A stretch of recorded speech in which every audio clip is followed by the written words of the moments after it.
With F&B minimums rising, what are some ways groups can offset such high food and beverage minimums while still making the booking a win-win for the hotel?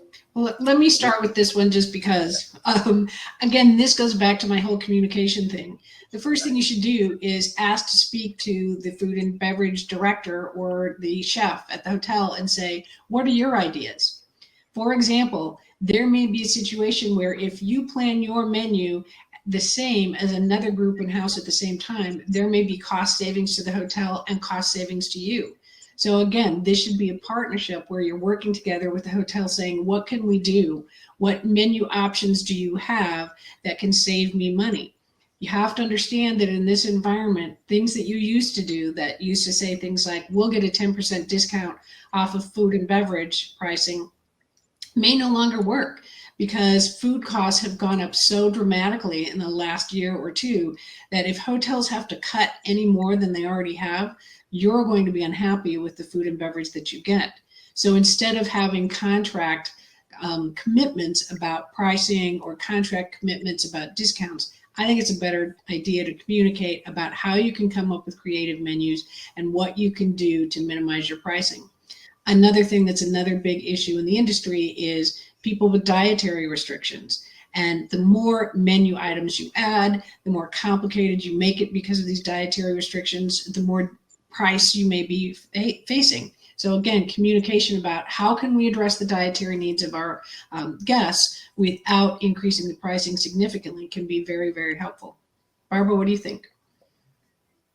I agree with you, Lisa. I've talked about over the years that, trying to get discounts on food and beverage probably isn't the best approach.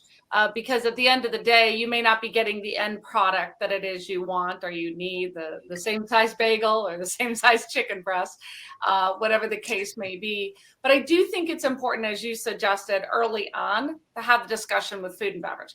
We all know food and beverage is an essential component of any meeting and event, and is essential potentially as a room. That said, really having the discussions early on, making it a key point in your request for proposal, your RFP, is a good strategy. And I think what we've seen post-pandemic, or still as we're hopefully coming out of the pandemic, is folks want to get together. They want to network. So groups are spending more on food and beverage and networking events at their meetings, which is great. The challenge may be the pricing, and as you suggested, the delivery. I mean, we're maybe coming out of a circumstance in which meals were served, sealed up in boxes and different types of service standards as might have been needed. So, with all that said, I think it's very important to be clear about that. And I think strategies, as you suggested, potentially of trying to align menus with things that other groups in-house are doing is good. Dietary needs and restrictions are huge. And I think, groups I know work hard to try to address that. Hotels do too. The food and beverage pricing is really key. I think a lot of groups like the strategy of negotiating confirmed pricing. So for example, the coffee, right, the urns, how much that's going to cost. I think there's some predictability, and that might be a good thing. Of course, it's going to depend on every group.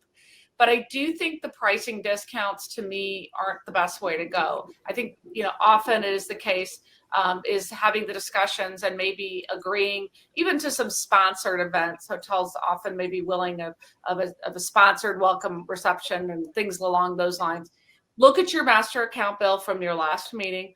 Look at what you spent on food and beverage. And I like your strategy, Lisa, about the spreadsheet. And ask, how can we move the needle in the direction that we need it to move?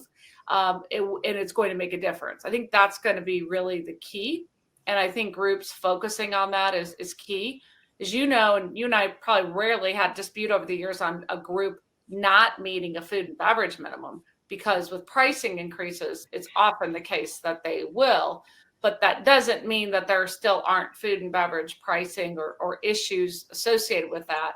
So again, I think the group needs to strategize about what it needs on the food and beverage side, communicating that, having a dialogue, and then, writing it up as appropriate in the contract. And then, of course, policing it, because of course we've seen supply chain shortages and there still can occur.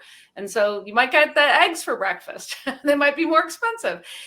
So, I think the ability as it relates even coming into the banquet event orders or BEOs becomes important too. So this isn't something you negotiate done that you're not staying on top of. I know all the folks on both sides are paying attention to it, but definitely something I think that's a need group, for Sean, for groups to troubleshoot these days. And I know that putting in that information as well to the platform is another, key component, and hopefully getting a better end product out.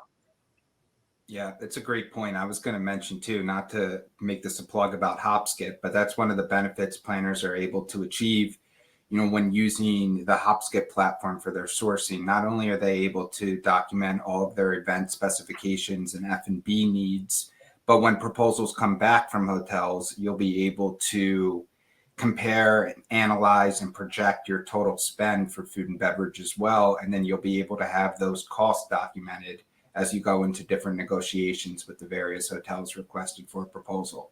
So all good stuff. I appreciate both of your answers there, Barbara and Lisa. And then for the sake of